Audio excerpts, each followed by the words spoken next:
All right, great. Welcome everyone to Community Supported Art, presented by Justseeds Artist Cooperative for Printed Matter's first ever virtual art book fair. My name is Melanie Cervantes. I'm a member of Justseeds and I'll be moderating this panel. So a bit of a framework for the theme and how we'll proceed.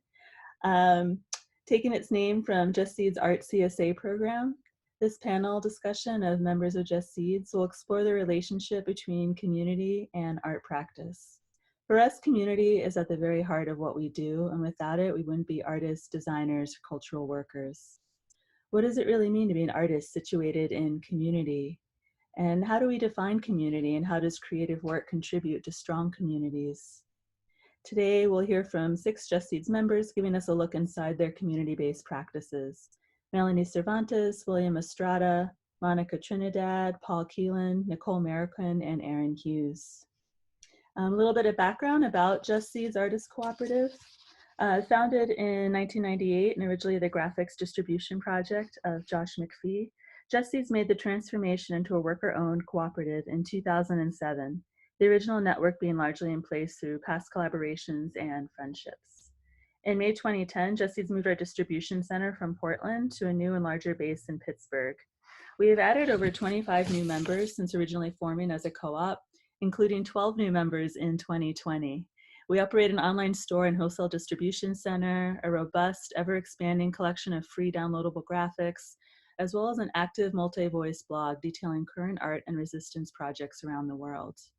With members working from the US, Canada, and Mexico, Justseeds operates both as a unified collaboration of similarly minded printmakers and as a loose collection of creative individuals with unique viewpoints and working methods. We believe in the transformative power of personal expression in concert with collective action. To this end, we produce collaborative portfolios, contribute graphics to grassroots struggles for justice, work collaboratively both in and outside of the co-op, build large sculptural installations in galleries, and wheat paste on the streets, all while offering each other daily support as allies and friends. And so first up, we're going to hear from Melanie Cervantes. Hi, everyone. So I'm going to give a brief bio to Melanie as she pulls up her screen to share with us. And Melanie Cervantes, Chicana, has never lived far from the California coast, having been born in Harbor City, California, and raised in a small city in the South Bay of Los Angeles. Now making her home in the San Francisco Bay Area, she creates visual art that is inspired by the people around her and her community's desire for radical change and social transformation. In 2007, she co-founded Dignidad Rebelda, a graphic arts collaboration that produces screen prints, political posters, and multimedia projects that are grounded in third world and indigenous movements that build people's power to transform the conditions of fragmentation, displacement, and loss of culture that result from histories of colonialism, genocide, and exploitation. Dignidad Rebelda's purpose is to translate the stories of struggle and resistance into artwork that can be put back into the hands of the communities who inspire it. Thank you, Mary. I'm going to share a video to start with. This video documents a 2014 print party that we organized. We is Dignidad Rebelda, and I'll get into what that is after the video. And this print party was organized as a community space to help produce posters in solidarity with the California prisoner hunger strike that was happening. It started in 2013, and in 2014, prisoners who were organizing the strike put a call out to people on the outside to organize actions as well. And so this is what we did. And we did this to support the call to end long-term indefinite incarceration in solitary confinement.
that last image is, I think, the most powerful of all of it. It's actually how the posters were used. It was a legislative hearing that happened in our state capitol, and people from all over the state, youth and adults, came to testify about the impact that being locked in solitary has on them. So this is an image that just helps you see who the we is. When I say we, Jesus and I are the project founders. We've been doing this since 2007. We are both part of Justseeds, and we're located in the Bay Area. Our studio's in Oakland. We live east of that in San Leandro, and all of this is Ohlone territory.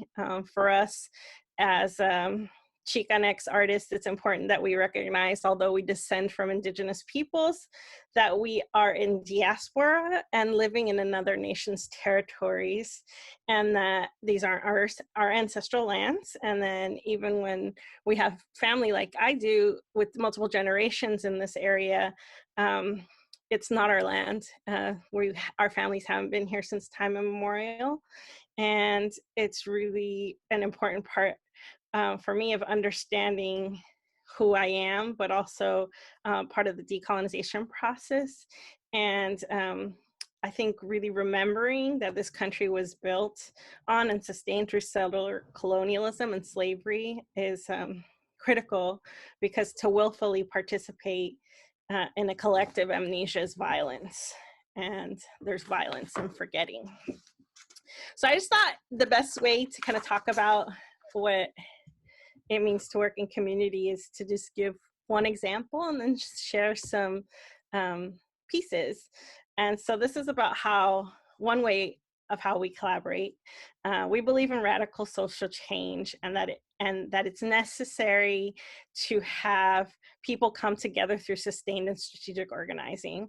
And as artists, we just see ourselves as little drops, like 2 little drops in the ocean swell that are the social movements that we participate in. So this is an image from a mobilization of a group called Stop Urban Shield. It was a broad coalition of grassroots community and social justice organizations that united against this thing called Urban Shield, which is a SWAT team training and weapons expo that would bring together local, regional, and international police military units, including those from the apartheid state of Israel, to collaborate on new forms of surveillance, state repression, and state violence. And we had been involved with organizing around this over several years. And in this particular time, we actually were engaged in figuring out how to strategically use art in order to intervene in direct action. And we decided to really lift up the work of another artist named Renee Templeton, who for like 20 years worked moving around through the US, Cuba, Mexico, Central America. And she made all these drawings. This is like, in the 70s when she was really kind of at the height of her work. And she would just like Sharpie draw or like use a marker, draw images at meetings and then give them to the organizations. She called her work Xerox art because it was easily reproducible, and that was the technology at the time. So we wanted to honor her work because a lot of the graphics are still very relevant, and we used the messaging that came from the organizing. We were at the table of strategy development, which is really critical, I think, that we weren't just being tacked on at the end. We were all at this round table. And so we wanted to give her graphics new life in this movement to stop Urban Shield. And so what we did as we were planning these actions collaboratively was we decided that it needs to be very visible on people's bodies. And I think the first inclination was people say we should make shirts. And I kind of am very reluctant to print shirts because I feel like, we live in a time of fast fashion and endless shirts being printed. And I just, I've seen the photos of like the mountains of clothes that just end up in the global South. And I just don't want to contribute to that. And so I really took inspiration actually from a lot of folks in Justseeds and punk rock and, punk rock scene.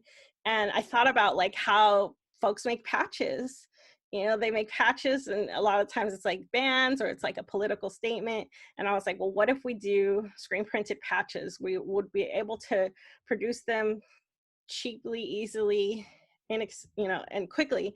And so this strategy was pretty effective. You know, we just had a bunch of safety pins and these little patches, and folks that did these arm locks all around the entrances to the state county fairgrounds. So the place where we go and eat cotton candy and see ponies, this is the place where they're also training to basically bash our heads in when we protest against injustice. And it was such a weird feeling for it to be the same place. And it was a really effective strategy to use these patches because the photographers keyed in on them, and we were actually able to get an image of someone on the front page of the San Francisco Chronicle the next day. And in the long run, you know, all of the different strategies, this just being one little grain of sand in all the work that was done, were effective. We were able, you know, in a rare moment to celebrate a collective victory. After years of organizing, in March of 2018, the Alameda County Board of Supervisors voted to end urban shields, to stop using Department of Homeland Security money to support the world's largest militarized SWAT training and weapons expo. So this is just, I think, one little example of how we work with other people. It's all about relationships. It's all about trust, and it's about shared vision, shared values, and love for each other. You know, all of the works that you see here, you know, for the most part, they're made because we have friends that are doing this work, and they look to us, you know, to help in this way. We bring a skill set and a set of experiences that allow us to help in this manner. You know, some people are really good at chants, and they're like chant leaders, and they're like known for the chant leaders. That's not us. That would never be us. We're like the quiet ones in the back. Like, kind of, you know, I also do photography, so I might be like kind of behind the lens, hiding. And, you know, this is just like one little example of how we work, and how we work with, you know, community groups in neighborhoods to like large international networks. And yeah, it's really all based from a place of love.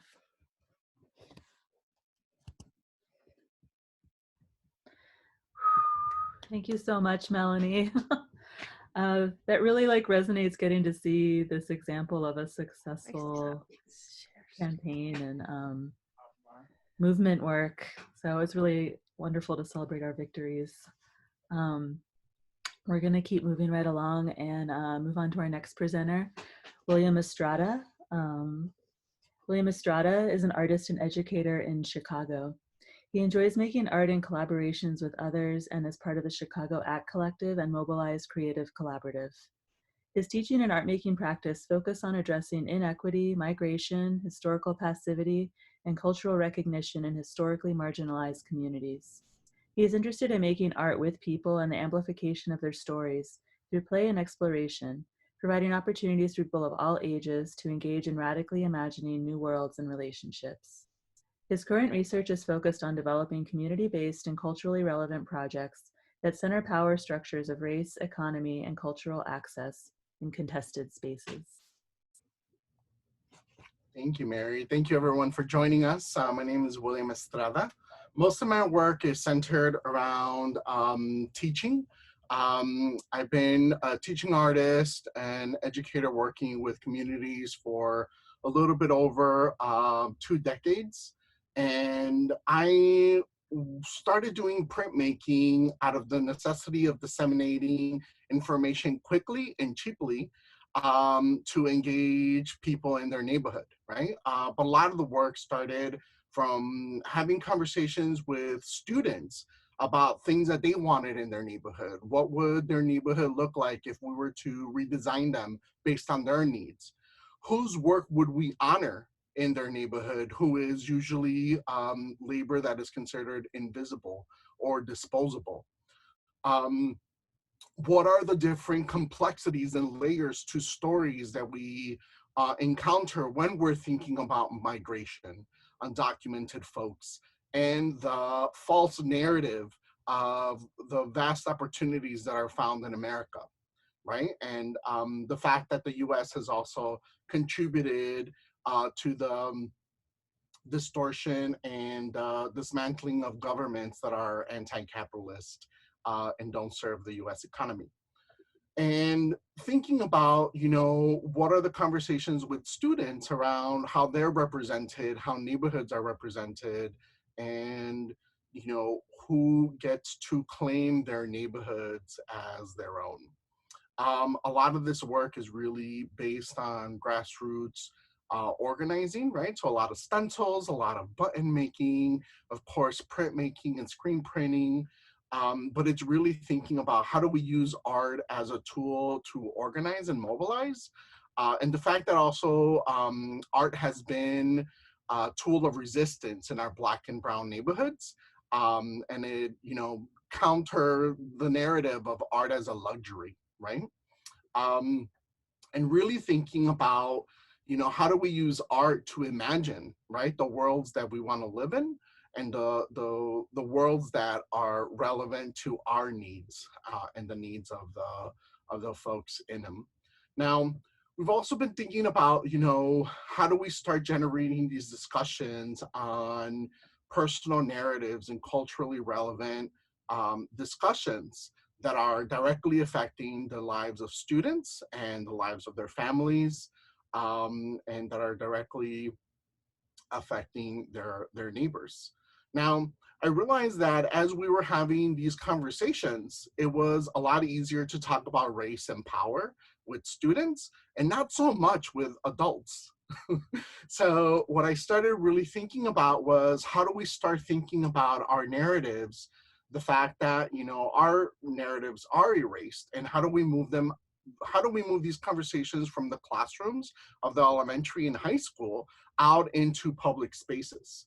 So one of the first projects that I created was the mobile street art cart. This was a cart that was developed in honor of the mobile vendors in Mexico and across the world, right? They become the ambassadors of like culture and bring people together.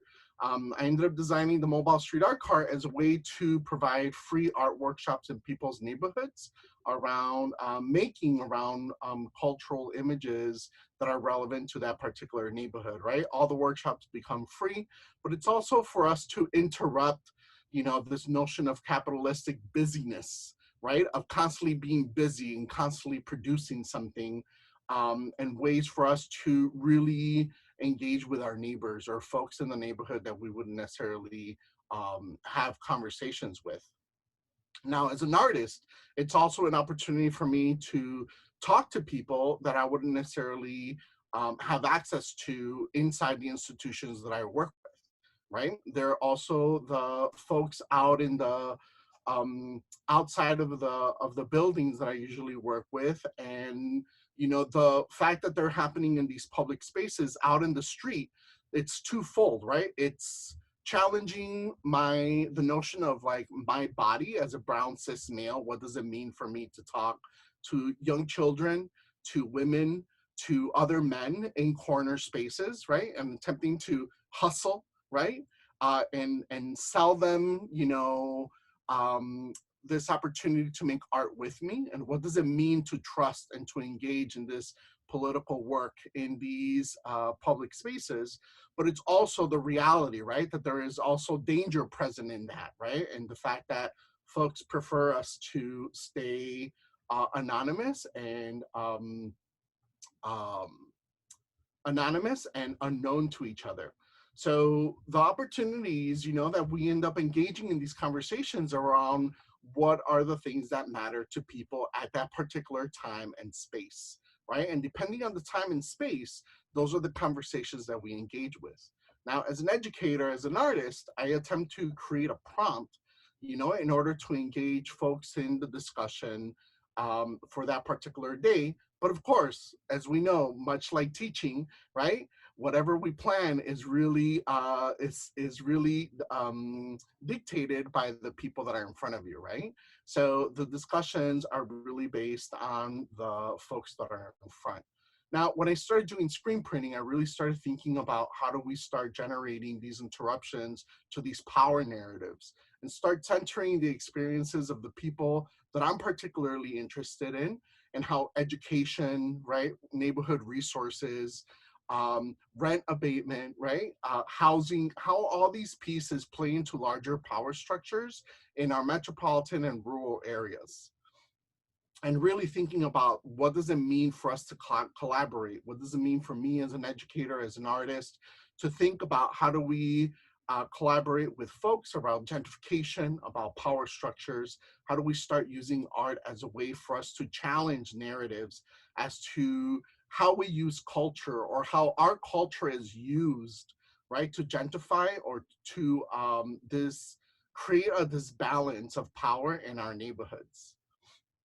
And a lot of the work that ends up being generated, of course, it's free, it's accessible to people, although I do believe artists need to be paid for their labor. It's very, very important that artists get paid for their labor. You know, I end up using the money that I get paid for from institutions to do workshops, and take that money and redistribute it to do free workshops out in the neighborhood. And a lot of the work that ends up being generated is based on prompts that I asked folks. This was in the tote bags, screen printing on tote bags was in relationship to Chicago's ordinance on plastic bags. So again, you know, like who ends up getting taxed an extra 7 cents every time they go to the grocery, right? So really being able to provide tote bags to the communities that are affected by the policies and taxes that the city ends up implementing. And for this particular piece, it was a collaboration with the prison neighborhoods. PNAP, prisons and neighborhoods artists. Oh my goodness, I'm like so embarrassed right now. Can't remember PNAP. Aaron, jump in. What PNAP? Prisons and neighborhoods artist. Art project. Art project. Thank you. Oh my goodness, I'm so sorry. This is a collaboration actually for a project with where Aaron was painting a mural or installing a mural, right? And thinking about how abolishing ICE and abolishing prisons are the same part of the system, of oppressive system, right? That ends up creating divisiveness between Black and brown neighborhoods, and how we're all really fighting around the same system. This was a collaboration with the Chicago Torture Justice Memorials, and again, engaging community members and thinking about what demands we would like for the mayor, right, for our current mayor to stick to. Thinking about what we wanted our mayor during the mayor's run for political office, what we wanted them to commit to. And again, you know, thinking about different ways that I get to collaborate with artists, different ways that I get to collaborate with community members around how we use art as a tool to bring people together and to really reimagine what collective power looks like. Now, I'm also part of different collectives, but this is the Radical Print Shop, where I end up doing DIY pop-up stations across different neighborhoods to teach people how to print, and end up engaging with community organizations and activists doing groundwork organizing, and just providing free graphics for them, right? And some of the labor to get some of this work out into the neighborhood. This was some work for the Housing Action Illinois.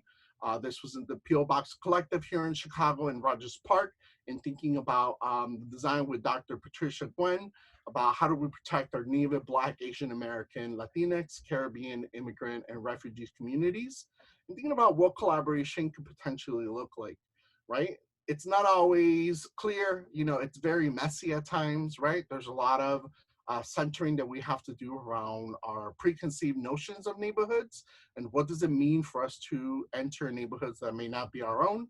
The work that I end up doing is always collaborative. This is the Chicago Collective, one of the collectives that I'm part of, and it's about 15 of us thinking about what does grassroots movement look like and how can we support them as artists, administrators, musicians, and thinking in here, you know, as we ended up generating banners and images for the Chicago Teachers Union. What does it mean for us to engage in conversations at a national level, right? And thinking about creating, these were created for some of the organizing that was happening around Ayotzinapa and the 43 students that were disappeared by the Mexican government, and thinking about our lead in our water. Now, a lot of these discussions are just general discussions around how do we use art as a way to educate, right? And a way for us to engage these conversations. This is the Mobilized Creative Collaborative that is made up of myself, Akil Charlton, Andres Lemes-Spot, and Maria Spot-Lemes. We're all pedal-powered mobile learning stations where we go out into neighborhoods and, again, you know, think about what collaboration looks like when we're constantly moving about in different neighborhoods, in different spaces. And I will stop right there. Thank you. Beautiful. Thanks so much, William. Yes. Give a little round of snaps of applause. I'm already seeing so many threads between just two artists' work so far. I'm really looking forward to getting to talk more together. We'll just keep on moving and hearing from everyone. Next up, we're going to stay in Chicago for a moment and look at Monica Trinidad's work. Monica Trinidad is a queer Latinx artist and organizer in Chicago, Illinois. Active in the movement for racial and gender justice, she is the co-founder of For the People Artists Collective, a radical squad of Black artists and artists of color in Chicago, and an emerging member of Justseeds Artists Cooperative. She has co-founded multiple organizations and projects over the years, including Brown and Proud Press, the People's Response Team, and a lead co-organizer with We Charge Genocide efforts. Her work has appeared in numerous publications, including NPR Illinois, Chicago Reader, Southside Weekly, Truth Out, and more, and has been shown at the DuSable Museum, Jane Addams Hull House Museum, and the National Museum of Mexican Art. And with that, take it away, Monica. Hey everybody, thank you so much for having me. I'm really excited to be here. I am, like Mary said, in Chicago in the Little Village neighborhood, which is always facing environmental racism and other issues, which I'll share a little bit later. But I've been making art since about 2014 in movement and in community with different organizations and collectives in Chicago. The two I'm going to specifically talk about today are For the People Artists Collective, which is an artist collective I co-founded in 2015, many moons ago. And then also the Lit Review podcast, which I've been working on since 2017 with a friend and co-organizer of mine. And so For the People Artists Collective, we're a radical squad of Black artists and artists of color in Chicago. We've started out with really just trying to bridge the gap between organizing strategy and cultural strategy, and how those two can work together, and how those two need to work together to really affect social change. We started out as artists who didn't understand how to navigate bringing our art practice into our organizing spaces. Many of us are organizers or have been organizers with specific organizations around racial and economic and education justice in Chicago. And then a lot of us were organizers who really wanted to practice our art more, but didn't really know how to fit it into the organizing world. So we actually took a lot of inspiration from folks in Oakland, like Melanie Cervantes, folks like Emory Douglas. Emory Douglas used to say art for the, he still says art for the people, right? And so we named ourselves For the People Artists Collective in honor of his work and his beautiful artwork.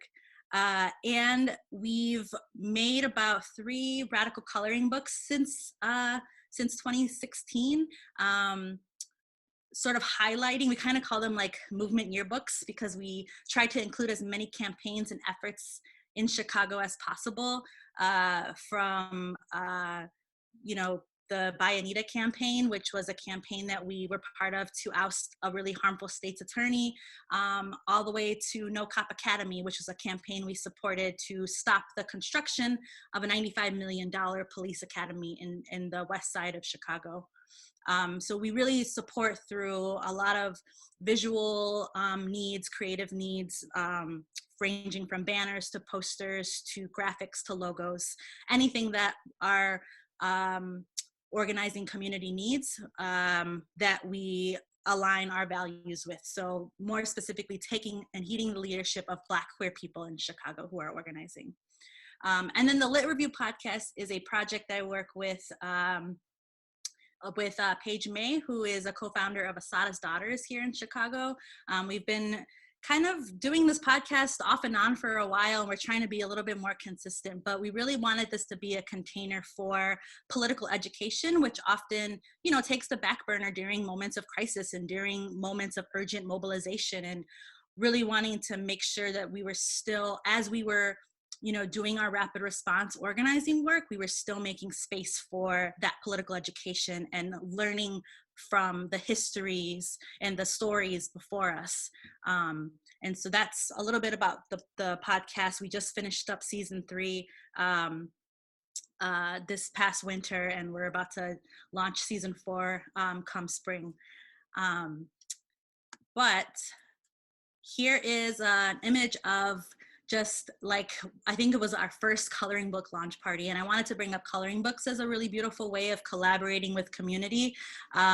We partnered with the Chicago Child Care Collective to really hone in on what kind of language we wanted to use in our coloring books in order to be as accessible as possible to young people who we saw in our community needed more space to talk about the issues that were going on in our communities in a way that felt safer and that felt more accessible and in collaboration with the same communities that they're part of. And so this launch party was really exciting. We like blew up some of the coloring book pages really big, and a lot of the young people were coloring them in. And it was just really beautiful to see that project come together into the coloring books. We still have one that is for sale still, or in rotation still online. It's from 2017. If folks wanted to check it out, we can also send like a PDF file too, if folks want to just print them and use them in community. But like I was saying earlier, we've also supported a lot of campaigns in Chicago and really seeing art as a way to visualize what our demands are, right? A lot of the time when we're doing our organizing work, it's because we're against something, right? We want to see the end of something and the deconstruction of something, but we also want to offer space to imagine what those futures could even look like without those horrible things like police and prisons and detention centers, right? So really using For the People as a container to work with organizations that are looking for support in how to reimagine and how to envision futures and how to create stronger communities together. And so this was from a few years ago when we were, the CTU's, the CTU here, Chicago Teachers Union, which is a mighty, mighty union who are always just, I support them so much and love them so much, always fighting for marginalized communities here in Chicago. This was one of their strikes that we wanted to jump into the streets and say that it's so important to be funding school resources and not things like prisons and jails, right? Another thing that For the People has been working on is this virtual quilt project with the Chicago Community Bond Fund here in Chicago, who recently just finally ended cash money bond in Illinois, which is so amazing and has been years in the making of lots of pressure and lots of work. But we have been collaborating with them this year to document and memorialize the peoples that have lost their lives to COVID inside of Cook County Jail. Many of them, you know, who were in there because of just not being able to afford bail. And so we were creating these portraitures of different people who lost their lives, and we can see here in this image that they were utilized in the streets during actions this year to address getting as many people out of Cook County Jail as possible during COVID and beyond. Another project we worked on this year was the We Keep Each Other Safe poster series, which was in collaboration with many organizations and many artists in Chicago. And we worked with about 6 different organizations and 5 different artists to come up with this prompt of how can we keep each other safe in the streets in your community, according to your community. And so we heard from Access Lab Chicago. We heard from Street Youth Rise Up. We heard from Lifted Voices, and put together these sayings and these messages to put them in the streets. And we had artists take those messages and create create an illustration or a poster or a graphic to match that messaging. And so that was a really beautiful collaborative process. It took a long time, but something, again, that For the People always emphasizes is how important the process is to making art, almost more so than the product, right? Than the art that comes out of it. It's all about that process. So we really want to hold ourselves accountable to slow processes and to moving, as moving with our community and in step with our community, to not rush anything. And definitely a practice we're still working on, right? It's really hard to not want to put something out every time something goes down, but we really have to do it with intentionality behind it. And then the last thing I'll just share is some of the artwork that I've made this year. The lower left artwork that says "Free Them All" was made in collaboration with Survived and Punished New York during their campaign to bring awareness to women and gender nonconforming and trans people who are incarcerated due to surviving and due to self-defense that need to be released now, especially during COVID. And then the ones to the right of it is "The Air Is Not Stagnant, Relief Now." And that's because Little Village, like I said earlier, is facing a lot of environmental racism, including the demolition of a coal plant that should not have happened, but did during COVID under the Lightfoot administration, which caused a blanket of dust and who knows what toxicity in the air at the height of the pandemic last year. And so we collaborated with the Little Village Environmental Justice Organization to create a poster series bringing awareness to this issue in our neighborhood. And then these are just some other pieces. I kind of really wanted to challenge myself I was making a lot of art in collaboration and a lot of art in movement. So I wanted to challenge myself to make art for myself and art that spoke to me in the moment. And so these are just some of the pieces that I made that just spoke to me in that moment. Definitely still in alignment with wanting to keep the schools closed until the pandemic is over. Chicago also recently ended intersex surgery at Lurie Children's Memorial Hospital. So that was also another celebration last year. And then here's some more art. My partner is also another amazing artist. Their name is Gray Rosa. They make incredible art. We collaborated this year on a mural for Black Trans Lives in the Andersonville neighborhood. And we made sure that it had some radical messaging in it. So it says the first Pride was a trans-led riot against police. And this neighborhood, Andersonville, is predominantly white, gay neighborhood. So wanted to make sure that message was in there. And then the last thing I'll share is that it's just a little peek at my art process over the years in terms of this specific piece, Hope is a Discipline, that is now on the cover of a book. So Hope is a Discipline were words by my mentor, my friend, Miriam Kaba. I did a quick watercolor piece in 2017 with her, using her words with her permission and collaboration, of course. Revamped it in 2019 with some digital illustration because I got myself an iPad.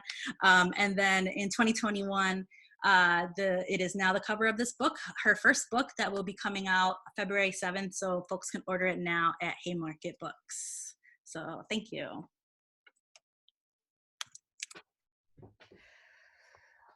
Wonderful. Thank you, Monica. I'm looking forward to getting together like a recommended reading list out of this panel, and looking forward to new books coming out. So we're going to stay in the Midwest. I'm just realizing this is a very Midwest heavy panel, and a lot of these folks are working together with one another, which I knew, but it's really really is strong. It's really cool. We're gonna shift a little west to Wisconsin and look at Paul Keelan's work. Paul Keelan is a Wisconsin-based interdisciplinary artist, art builder, and project organizer. It is a member of Justseeds Artist Cooperative. He is a founding member of the Art Build Workers based in Milwaukee. Recent builds include the successful public education strikes for the United Teachers of Los Angeles, the Oakland Education Association, and the Chicago Teachers Union and SEIU. He is a co-founder of the River West 24 bike race and community event in Milwaukee, and a member of Voces de los Artistas, an art affinity group for Voces de la Frontera. Thank you for having me. It's been really exciting seeing everyone's work and really exciting to be collaborating with all these folks that are giving presentations today. My name is Paul Keelan. I'm based in Wisconsin, in Milwaukee. And in addition to being in Justseeds, I am also a member of the Art Build Workers. The Art Build Workers is a group of 7 artists, designers, educators, and photographers that came together to really attempt to help amplify the work that, small and large scale community groups and organizations around the country are doing.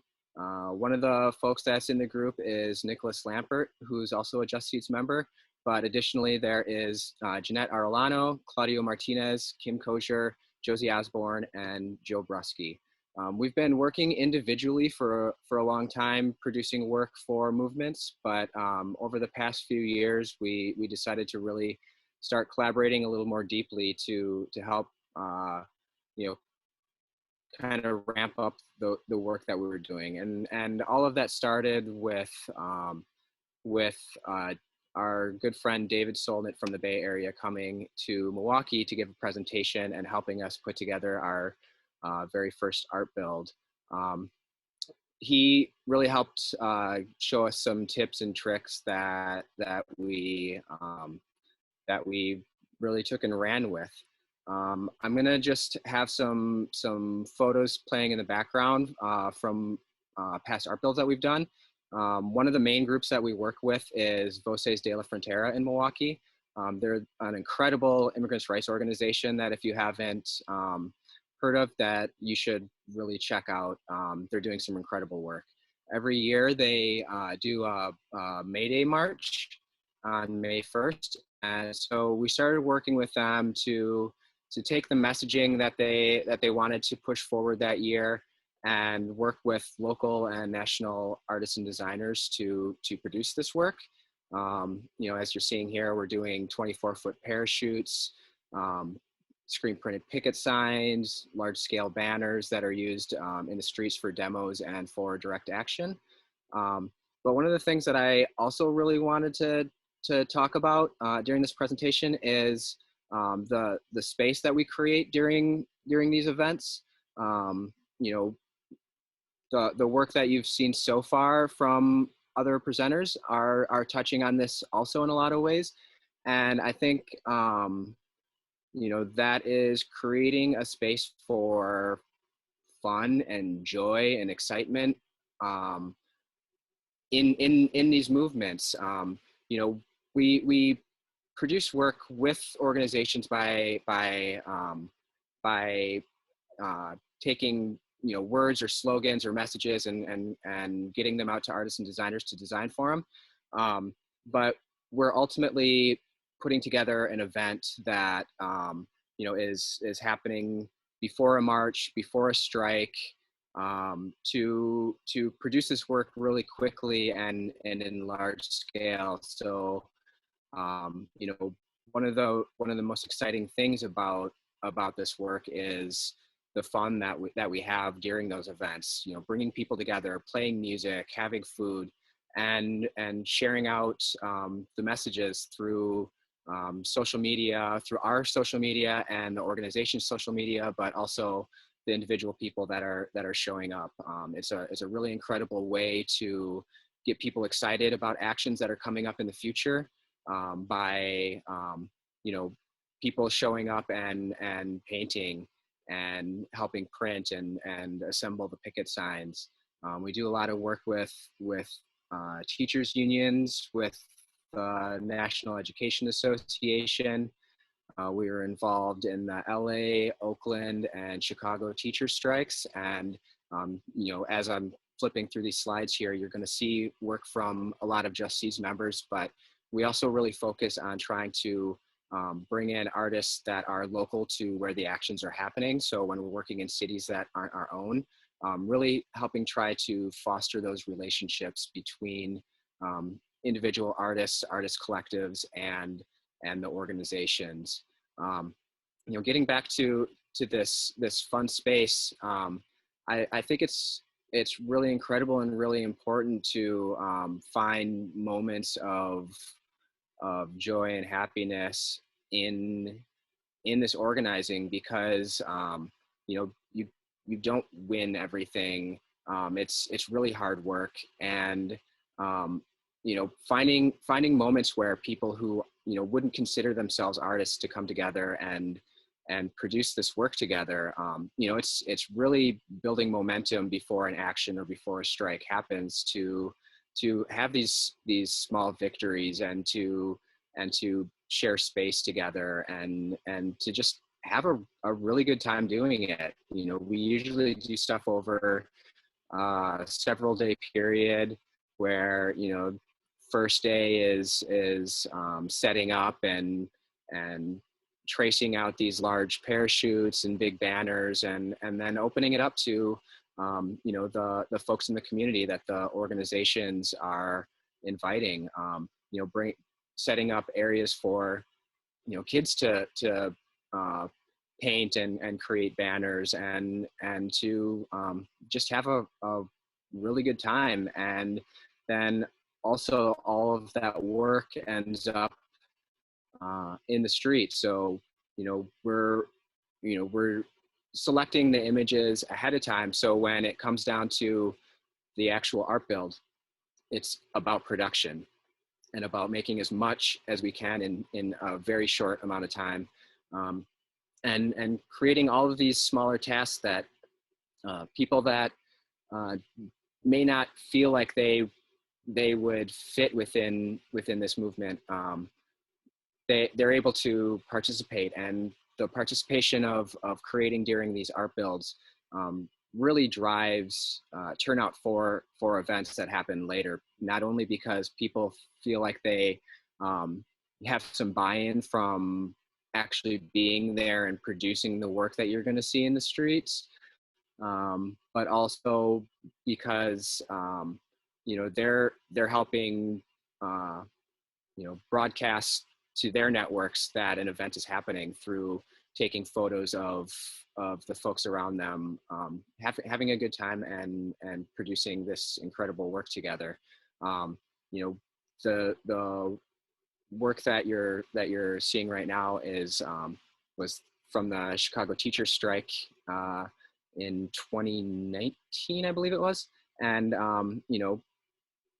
all of the Chicago folks that are on this presentation today were involved in that in different ways. So we're really trying to produce work that is specific to an organization and specific to a place by bringing in other artists and being the infrastructure to help facilitate that. Being the folks that show up with all of the paint, all of the materials, having the space secured, having the work flow down, and taking a lot of that pressure off of organizations to allow them to be a host to their community and really set the tone for the event that happens over a couple of days. So I just wanted to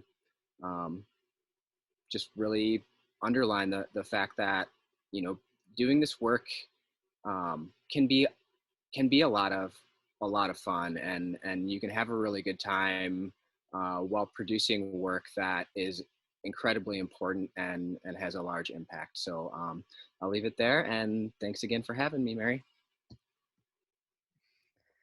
Thank you, Paul. Yes, So much resonance about like the role of joy in revolution, right?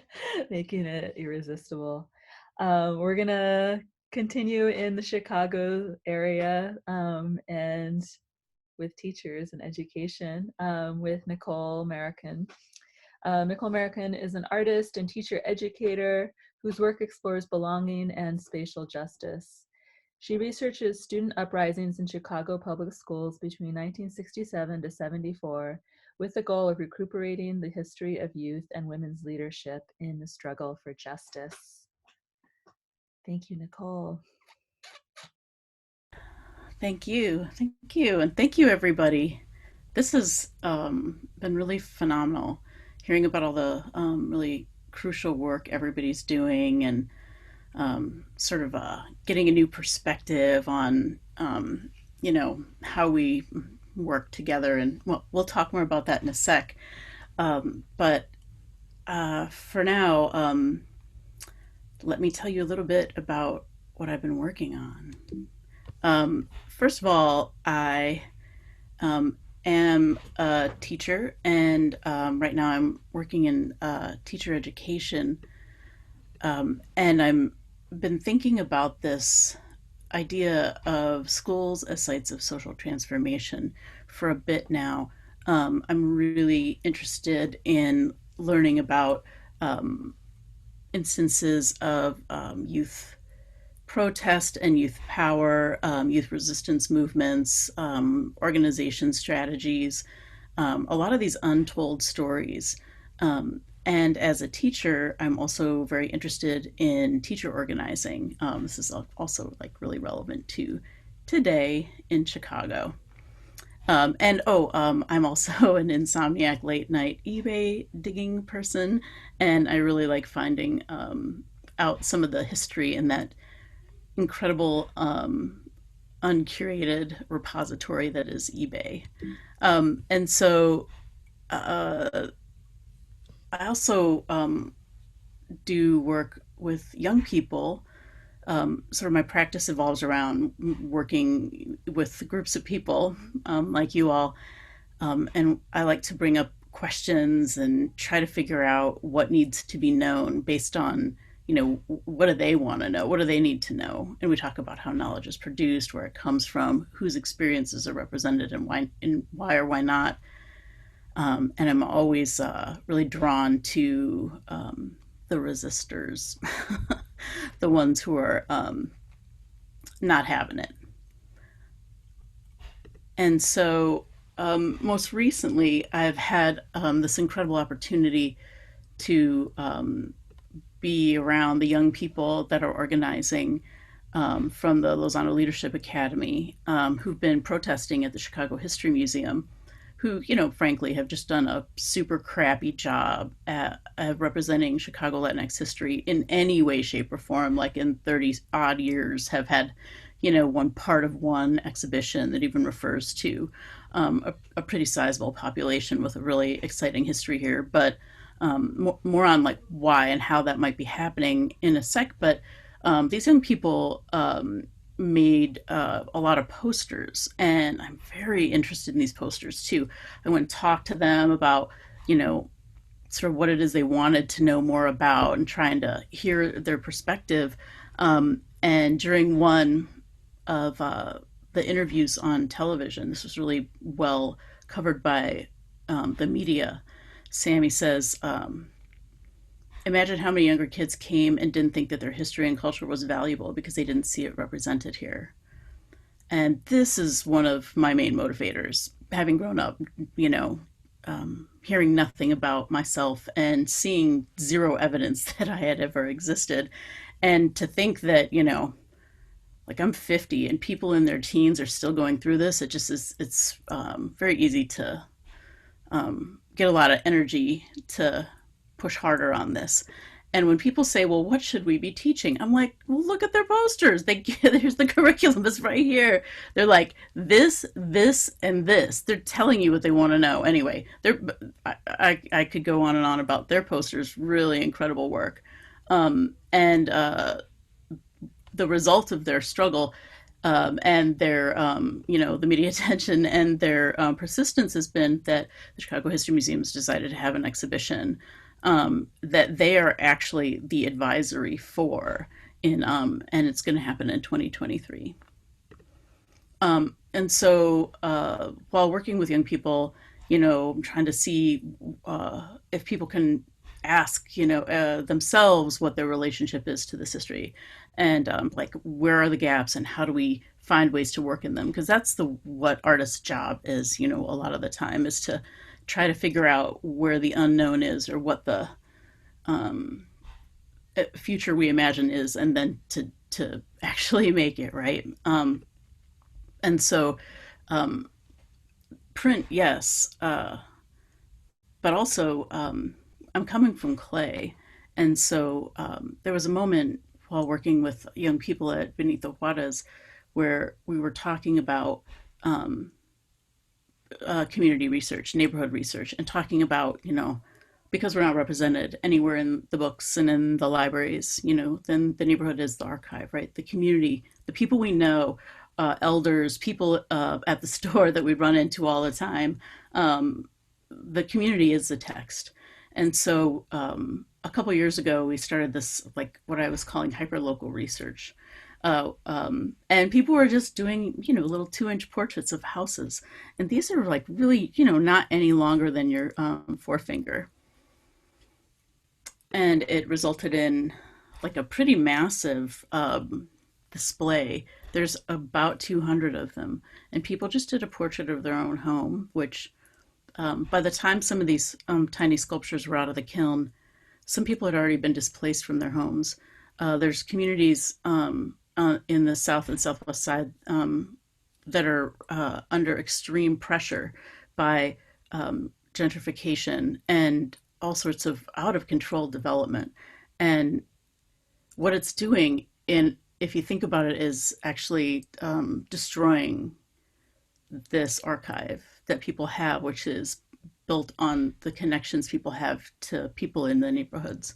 So actually this got exhibited next to this work at the Hull House Museum, and that's from the 1930s, right? And this was work made by Hull House potters, many of whom were Mexican immigrants, right? And so what this did was to create about a timeline of almost 100 years of Latinx ceramic history. But so I'm thinking about this as somebody who is a teacher, who's making work and wants to be, also out there and taking a stand, right? So you can't really do a whole lot with ceramics, but I did try. Rapid response clay, it was nearly impossible, but I tried. And so this is around the time where I realized, like, I gotta head back over to print. And this is also like a opportunity I found to work more with the groups that I want to do work with. I know this is really obvious to everybody in here, but I was like, oh, how can I make work faster as I'm sitting here like throwing pots and trying to get them to dry overnight? Yeah, sometimes it's right in front of your face. And so just to point out, like I work with other people exclusively, whether or not I'm working in print. And it's the work of the incredible art teachers in Chicago public schools and these amazing young people and these movement leaders I've been talking to that is what my work is built on and with. And sometimes I'll share some of the work that they have done. But most of my projects have evolved around this thing that happened. In 1968, incredible youth organizers at a high school that is now an elementary school that my kids go to on the southwest side actually organized and were part of a citywide organizing effort that led to a massive walkout. I mean, they shut down Chicago schools. They said here 35,000 students walked out.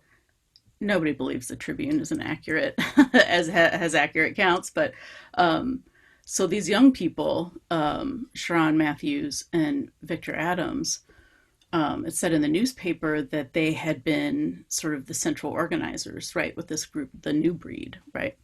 And they had been protesting every Monday since September at this point. You know, it was like midway through October before it started to get a lot of attention. Their work got a lot of attention, but they had been staging walkouts, making demands, saying, you know, why don't we have Black studies? Why are we looking at, of all things, uh, uh, like really terrible Black history curriculum, including things like a curriculum that was written by Benjamin Willis, if you've ever heard of the Willis Wagons, which is like incredible to me. And also, like, why aren't we getting college counseling? And what happened was, through their efforts, Latinx students at the school started to see a path forward in protest. And at one point, the Latinx students, there was about 3,000 students in this school, about 1,500 were African American, and Latinx students were actually categorized as white in CPS until 1972, so we don't have an accurate number, but it was assumed that people based on surname, there was about 1,200 of these students, and about 300 students ended up being part of this coalition that wrote manifestos and started to have walkouts. And so here was actually a newspaper photo I found on eBay.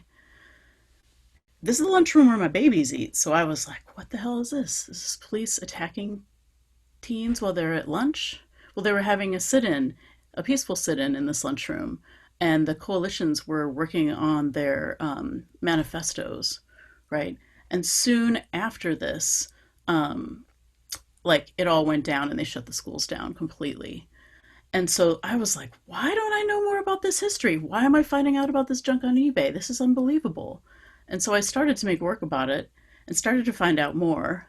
And it was literally by making prints and just putting them around and showing them and talking to people about them and making a big deal that I found out more information, like this incredible scene in front of the Picasso sculpture in the Federal Plaza with people stomping on a coffin that says, on one side it says education. That I found this person, Sharon Matthews, who is seen there, obviously in charge, or at least, you know, taking a leadership role, and was able to finally meet her and hear her story.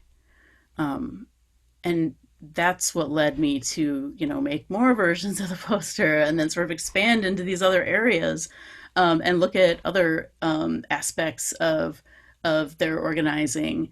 And it's sort of an ongoing thing. I mean, the reason I show 3 versions of it is because history isn't a fixed thing, you know, and it's just like the story has been evolving for me, and it's also been a source of intense energy and excitement, to be honest. And so there's very little, like, for example, you know, it says here, in one of the very first Black produced television shows in Chicago, of which there were a few, and there's no recordings left of them really that I've been able to find, but that one of the very first people that they interviewed were the students from Harrison High School on this television program for Blacks Only in 1968. Anyway, so that's just like a peek into one part of the way that I'm working. But what I'm really interested in is getting the primary sources, the people, the knowers, in to be able to talk to students, or getting their voices or what they know and what they've experienced to the young people, so they'll know what they need to know, and they can have a fuller picture. And sort of in that process, I've been uncovering, I think there's about 42 represented on this poster here that I made of mastheads of newspapers that were had served or reported on Latinx communities, or were bilingual newspapers in the nearby suburbs of Chicago, and a couple of newsletters and 2 school newspapers. But these, with maybe 2 exceptions, were not actually gathered by archives with any sort of consistency. And so, yeah, it's really up to us. It's like these things sort of come into my into my view, and then it's like has to be done. And so, oh, in this other picture here, it's Sandra Mendes, whose mother was one of the leaders of the Froebel School parent protests. And she's telling the students what it was like when she was 12 years old. And she was there and actually was a witness to the extreme violence um, uh, with the police attacking parents and children uh, during that protest in 1973. And so I made a poster of her mother and also a poster of Salima Rivera, who's this incredible Puerto Rican poet who lived and worked in Pilsen. So I'm really interested in stories of youth and women of color and people who've been sort of left out, right? You know, the people that are making things happen in all of these stories I'm hearing about, right? Like the newspaper will pick it up and all of a sudden you'll hear like the one guy that was there telling the story. And so another thing is I'm not just, asking students questions, like I'm studying their work. I bring them the primary sources, put them in piles, and they're able to actually um, uh, digest the history, and then I can see sort of the what they've digested or what they've arranged and what they think is important and what questions they still have. And so that's what these are just some like tiny collage that they made that blew my mind and actually ended up being the inspiration for like future work that I've made, like the poster for get the police out of our schools. A lot of the work I'm working on is about police doing things in schools and they just don't belong there. There's absolutely no reason for them to be there. So if you were to, get one of these posters, which are two-sided, thanks to the geniuses at Hoof Print Studios, you can, tape them to the windows at Chicago Public Schools and people can see it on the inside or the outside. And you can march with them and people can see it all the way around, which is nice. And just to close out, one of the biggest honors of like this work I've been able to do recently has been to work with People's Paper Co-op and do this poster for the Philly bailout to get women out of jail, out of prison. Is this print, and it's actually, you can see it's handmade paper, right? These folks are incredible. They take court records from people that they're working with, and the women, formerly incarcerated women, actually process the paper and blend it and then make it into paper, and then they send it to me. And it was just such an incredible experience to design a print with them and to be able to print on this paper. But anyway, yeah, working together, all the work that's worth doing is done together, right? I think I'm kind of ruining Miriam Kaba's statement, but riffing off her quote there, yeah, that's where I'm coming from. Thank you. Thank you so much, Nicole. I'm really interested in talking about the role of history and calling that in our work when we get into our discussion.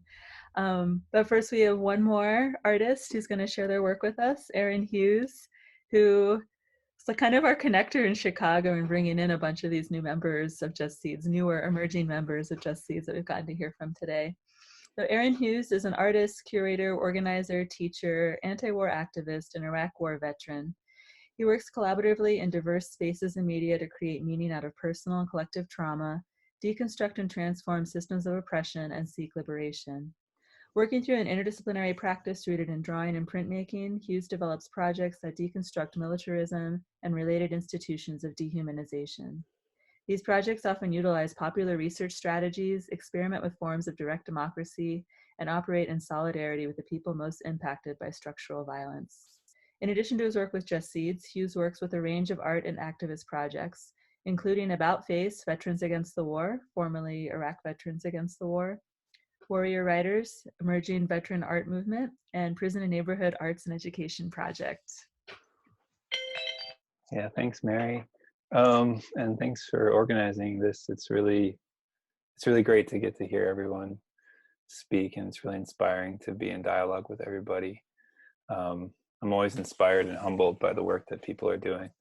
I'm going to start by just talking a little bit about the Prison and Neighborhood Arts Education Project that William mentioned earlier, and I've had the privilege of getting to be involved with since 2016. I'd kind of worked with them a little bit prior to that, but I've been teaching at Stateville Prison with the project since 2016, and had the opportunity to bring printmaking back to Stateville Prison. It's the first time printmaking was taught at Stateville since Dr. Burroughs, who's the individual on the right-hand side of this mural, was taught. And so, going into those classes is really amazing to get to work with students that knew Dr. Burroughs and learn from them. And Dr. Burroughs is kind of a legend in Chicago. She helped start the Southside Community Arts Center and also the DeSable Museum of African American History. And so it's just, and she would go every week out to Stateville Prison, which is like an hour and a half from Chicago, right near Joliet, and would teach classes. And that her work is what inspired the Prison Neighborhood Arts Education Project to get started at Stateville. And with that, it's PNAP is rooted in a Black feminist abolitionist vision. And as a veteran coming from the military, I feel like I'm pretty far from that understanding of the world. And I feel like every step of the way has been a learning and growing process, and just a transformative space for me as I've gotten to learn. And that's the whole idea of PNAP, is that these scholars and intellectuals and artists inside prison have a lot to teach everybody on the outside. And so our job is to go in, work with them, support them as they develop projects, and bring that back out into the world. And I'm starting with this mural that was generated off of some of the prints from my class in 2016. The designs here are by Daryl Fair and Charles Mclaren. And we worked with the community on the south side near Washington Park to take their different graphic designs and design the mural. And they wanted to include Dr. Burroughs, which is where that came about, which was a beautiful connection. And the way we paint these murals is after we've designed them, with input from the community based on the graphics from the work of the artists at Stateville. We have these big community paint days, which are always a beautiful gathering of individuals. And as people said, it's fun, but it's also just a great way to get into the issues and talk about the big questions that I think it's really hard to grapple with individually. And it's wonderful to have spaces to do that as you're painting and making together. And the way PNAP has then brought these murals into the world is always through these collective community events. And this is perhaps not the best picture, but amazing poets that are involved with PNAP come out and read and share their work, often read work from folks on the inside and their own work. And community members bring out music, and often Damon Locks, who's kind of a well-known figure here in Chicago, will DJ. And it's just a beautiful community gathering and way to really uplift the stories and perspectives from the inside. And I'm gonna play this little video of this going up on the Washington Park Fieldhouse. And Daryl Fair, who did this design in the middle, it says "It's Now," which was really a part of this question of the long-term and long-term confinement, and trying to help people understand the amount of long-term sentencing that's going on. This work is something that his mother can come and look at, and I actually got to talk to her a little bit about what it means for her that her son's work is out in the world, and that she can go and see it and bring her church group out there, and they can talk about it and talk about how problematic the whole situation is. Daryl is a John Burge torture survivor, which is, if you're familiar with the history of Chicago police, there's a long history of torture, and his confession came out of this torture, and yet he's still in prison. And his work and his experience and his ability to tell his story through art. This is another mural installation on the west side in North Lawndale. That William mentioned, that he came out and made these beautiful screen prints and activated the space with. And again, we had, you know, everybody coming out, and we have this beautiful Frederick Douglass quote at the bottom. And, you know, that was from the community input on the West Side. And so it's just this, you know, great experience to be able to bring this work out into the world, have these community discussions, bring it back into the prison, and have, you know, refinements, and then also like then get it out into the world and have it up. And you can see this is also based on Charles Mclaren and Daryl Fair's pieces. And in the center is a print that's called Faces of Hope. And then It's Now, again, just trying to remind people, you know, that every moment is precious, and it's time to decarcerate now. It's time to let, you know, get people out now. I bring those mural classes up because that's what I'm doing right now. Is I'm teaching a mural class with one of the co-founders of PNAP, Sarah Ross, and you know, our mural is specifically the one that's being generated now is about the movements against police violence in Chicago, and I'm really excited to work with the artists at Stateville to get that mural out into the world. But I got to be honest, and just, you know, teaching during COVID for everybody in PNAP has been extremely difficult and really problematic. Originally, all the classes were stopped. The prison was on complete lockdown. And, you know, Stateville at the time that the pandemic started, you know, there wasn't even enough soap, that everyone had soap to wash their hands. And clearly there's, you know, not space to socially distance. And COVID is completely spread and been spreading throughout the carceral system. And that's why it's extremely important to decarcerate and get people out. One of the many reasons right now. But eventually we were able to start doing correspondence classes, which I just think it's important to talk about the fact that, you know, we make these packets, they go in, they then go through the chaplain that then distributes them to individuals in their specific cells, because of COVID, they're not getting to be in the school or get the same kind of access to the different parts of the prison that they had before. And so it's a pretty isolated moment. And these packets are pretty important, you know, way of communicating with the outside world. And, you know, the students work on the work, and then they give it back to the chaplain and then send it back to us. And, you know, by the time we've gotten the work and sent them, then, you know, look at their work and then write back to them and send them back feedback, you know, it's been a month, you know. And so this process of exchange has been completely slowed down.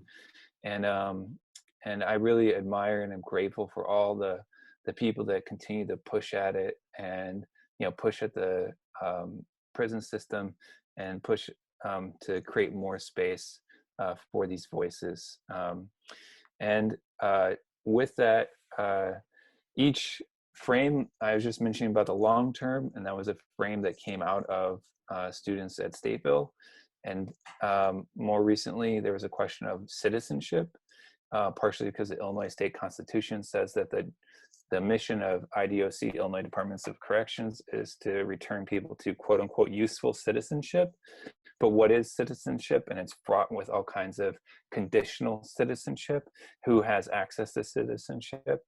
And PNAP began to do a number of classes and research, poetry, art around this question of citizenship and belonging. And one of the things that came out of that is this question of seeking, you know, belonging beyond citizenship. And that's where a number of students got interested in the Universal Declaration of Human Rights. And even though the Universal Declaration of Human Rights is fraught in the fact that its founding states are settler colonial states, there's still a lot of powerful moments within that. And so being able to hold the contradictions of the Universal Declaration of Human Rights, and also kind of flip it on its head and ask, what does it mean to carve out rights from inside the prison industrial complex, and say, like, what does it mean to build a culture of human rights from below? And I bring that up because we just published a book of work based on that, called Carving Out Rights from Inside the Prison Industrial Complex. It's from Hat and Beard Press and is available in this February. And a big part of it was the students making prints of the Universal Declaration of Human Rights.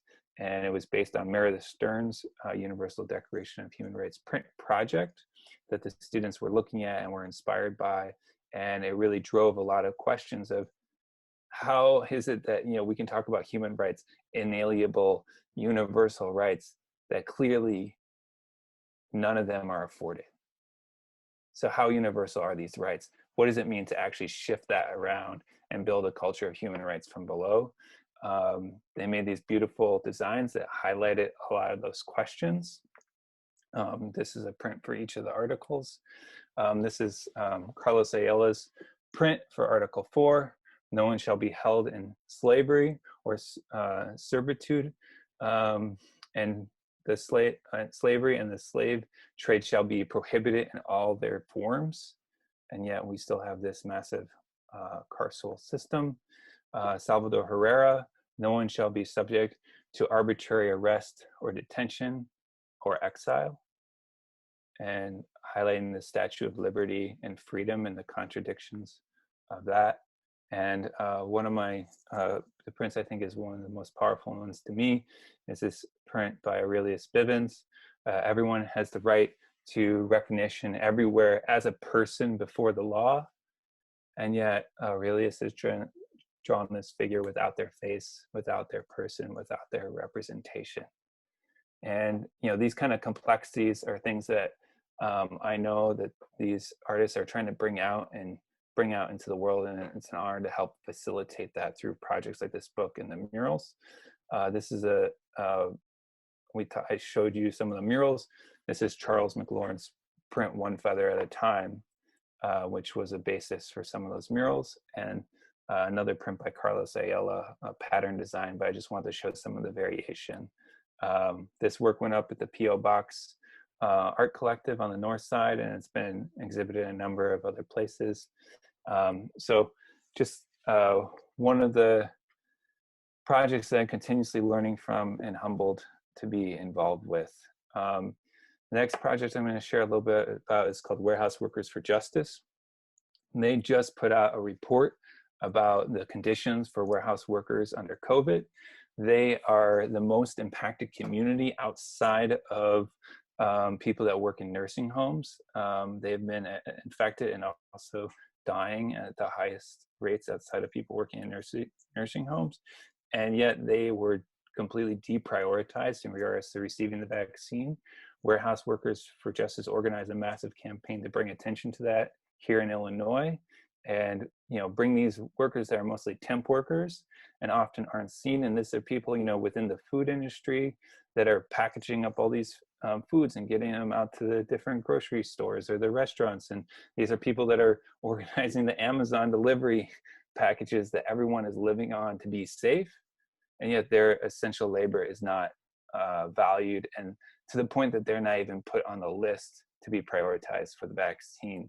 And so I was honored to be a part of making graphics for this report that came out to help force the state here in Illinois to then recognize these workers and prioritize them within the process of securing the vaccine.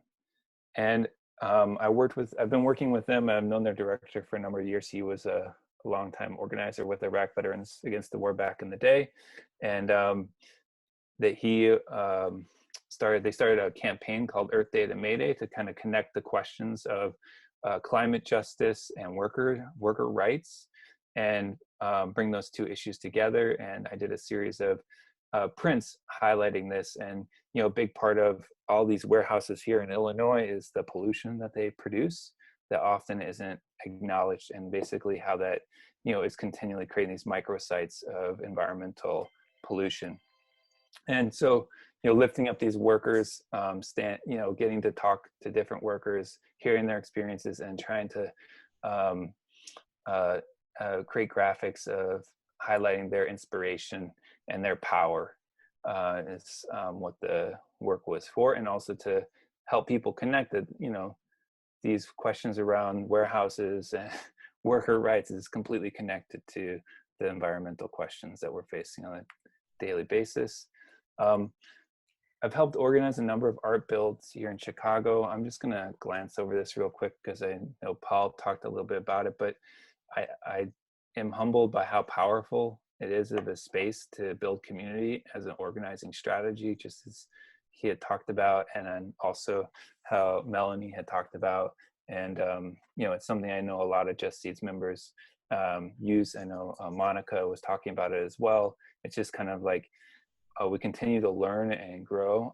I know I was so blown away and humbled by the art build that Melanie organized or was involved with out at Standing Rock, and how that just, you know, kind of really was extremely powerful. And one of the groups here connecting the issues is called Resist, Reimagine, Rebuild.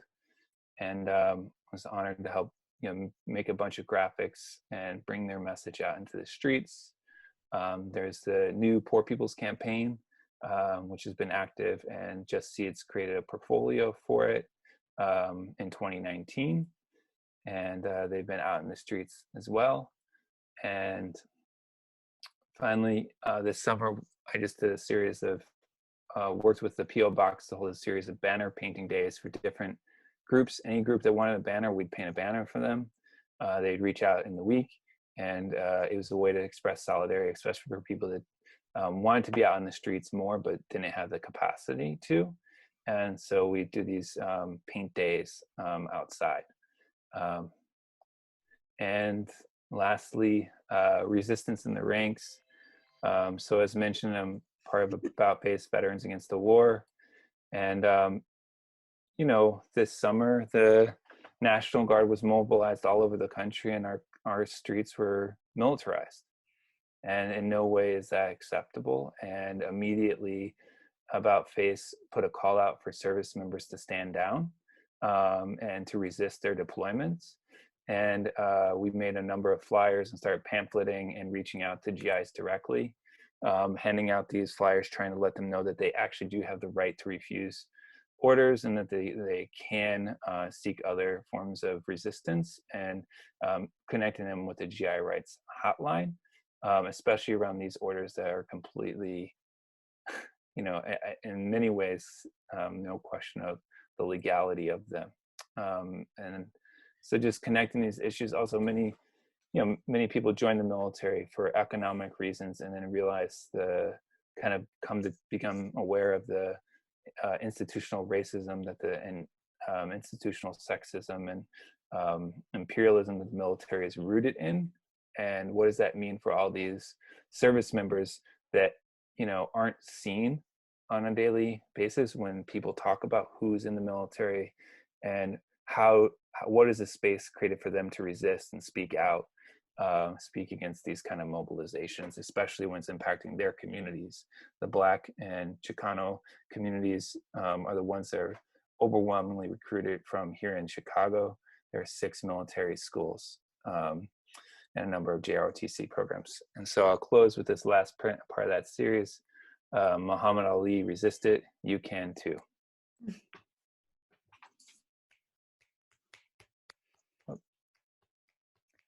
Awesome. Thank you, Aaron. Thank you, everyone. I know some of these presentations ran a little bit over time, but I really wanted to hear and see everyone's work. I feel like that's the most powerful part of us being together, and I hope this sparks a lot of further discussion amongst ourselves and out into the world.